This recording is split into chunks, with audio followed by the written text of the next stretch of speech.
Jean-Marie Perrier, né le 1er février 1940 à Neuilly-sur-Seine, est l'un des photographes et cinéastes français les plus en vue.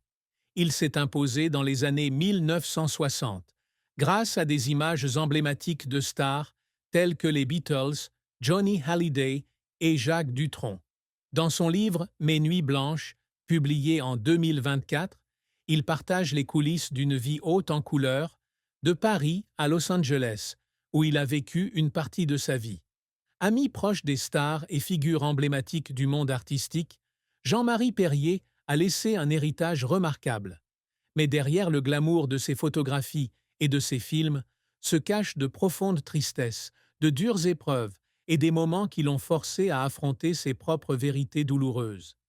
Lorsqu'il a finalement avoué sa douleur silencieuse, on a vu un homme non seulement talentueux, mais aussi blessé, cherchant toujours à concilier art et vie.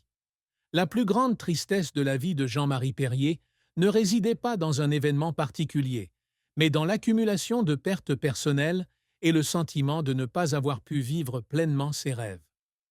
Fils des célèbres acteurs François Perrier et Jacqueline Mansell, Jean-Marie a grandi dans une famille d'artistes, mais sa relation compliquée avec son père lui a laissé des cicatrices émotionnelles.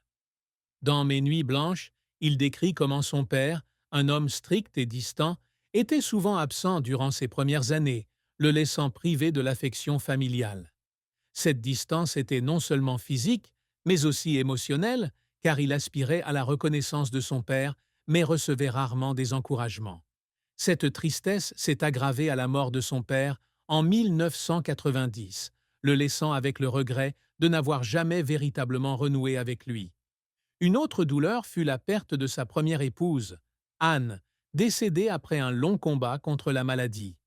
Bien que Jean-Marie ait rarement évoqué publiquement cette perte, ses proches ont raconté qu'il avait sombré dans une profonde dépression après sa mort.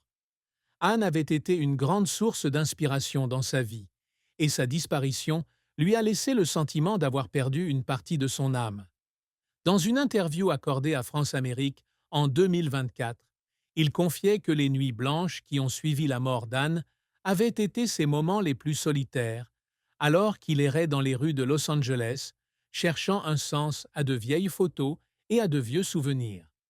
La tristesse de Jean-Marie provenait également des pressions de sa carrière. Photographe de renom dans les années 1960, il a photographié plus de 600 célébrités et de grandes marques telles que les Beatles, les Rolling Stones, Coca-Cola et Ford. Mais il a également été critiqué pour son côté trop commercial. Certains critiques d'art estimaient que ses photographies, bien que magnifiques, manquaient de profondeur artistique, ce qui lui a valu un sentiment d'incompréhension. Dans Chronique d'un dilettante, il écrivait ne jamais s'être considéré comme un artiste pur, mais plutôt comme un conteur à travers un objectif. Pourtant, ces critiques le blessent encore, comme si son travail n'était pas suffisamment apprécié. La carrière de Jean-Marie Perrier fut haute en couleurs, ponctuée de grands succès, mais aussi d'échecs mémorables. Débutant dans les années 1950 comme assistant de Daniel Filipacci chez Marie-Claire, Jean-Marie a rapidement travaillé pour Jazz Magazine, Paris Match, Télé 7 jours et surtout Salut les copains, le magazine qui a défini la culture yéyé des années 1960. Avec son style vif et coloré, il est devenu un photographe incontournable de l'époque, capturant des moments mémorables de stars tels que Jacques Dutronc, Johnny Hallyday, Bob Dylan et Miles Davis. Ces images, comme cette photo des Beatles en pleine lumière prise en 1964, sont devenues des icônes culturelles, exposées dans le monde entier.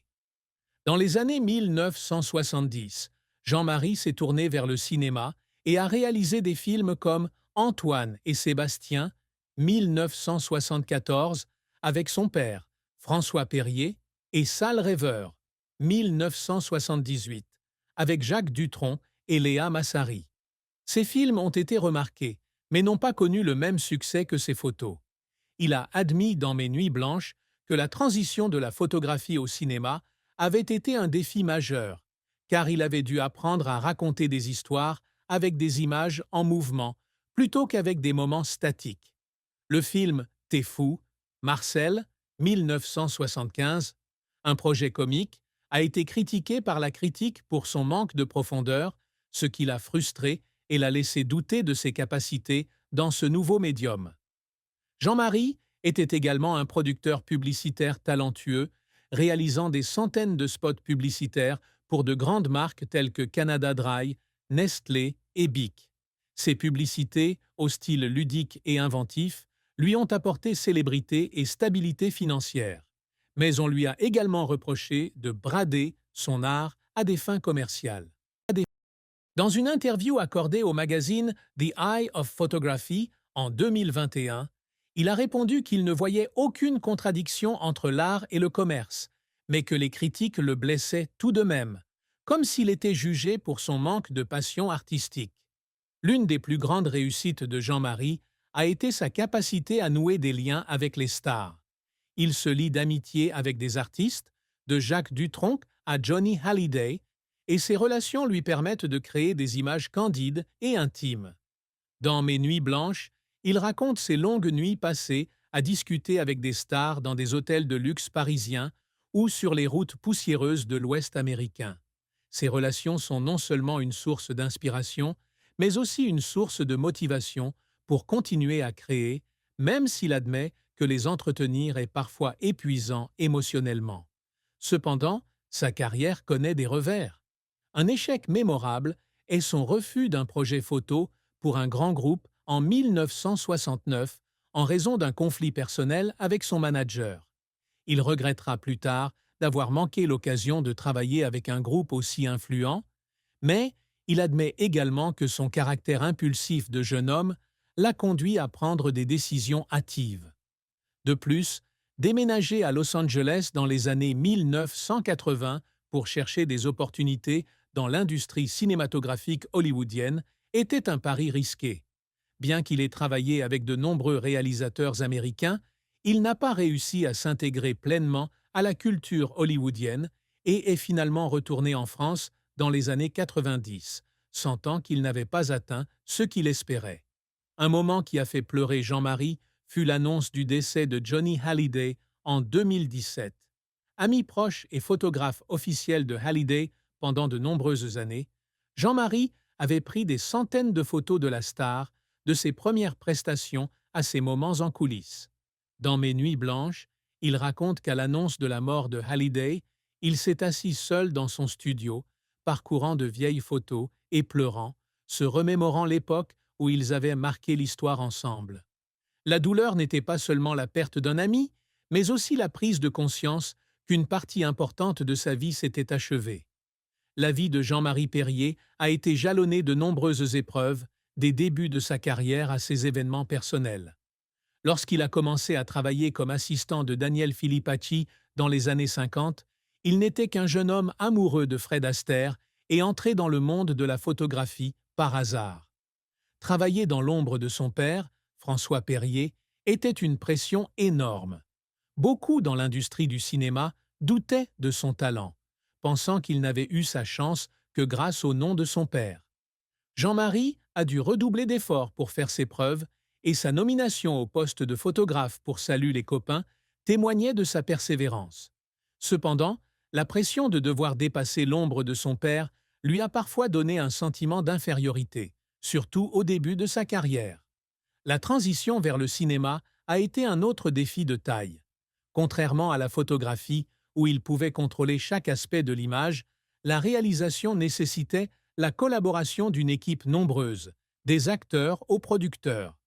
Antoine et Sébastien a reçu des critiques positives, mais travailler avec son père, un acteur chevronné, a été une expérience stressante. Jean-Marie a confié que lui et son père étaient souvent en désaccord sur le tournage, et que ces disputes lui donnaient le sentiment de ne pas être à la hauteur des attentes de son père. Même après la fin du film, il avait toujours le sentiment de ne pas avoir fait de son mieux. Vivre partagé entre Paris et Los Angeles a également été un défi.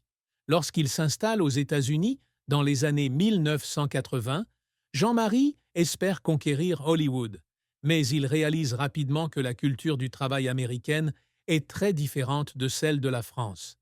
Il se heurte à la barrière de la langue, à une concurrence féroce et à un sentiment d'aliénation vis-à-vis de son pays natal. Dans Mes nuits blanches, il décrit son séjour à Los Angeles comme un rêve inachevé, où il est à la fois fasciné par les opportunités et seul dans une ville inconnue. Retourner en France est une décision difficile, mais il sait qu'il doit renouer avec ses racines. Sur le plan personnel, Jean-Marie a également dû faire face à des défis majeurs. Son premier mariage avec Anne se termine par un divorce, le laissant avec 2 jeunes enfants, Pauline et Laurent. Père célibataire, il doit apprendre à concilier sa vie professionnelle chargée avec ses responsabilités familiales. Il confie qu'il y a des jours où il se sent impuissant, ne pouvant pas être avec ses enfants autant qu'il l'aurait souhaité, surtout lors de longs voyages. Son second mariage avec Rebecca, une productrice de cinéma américain,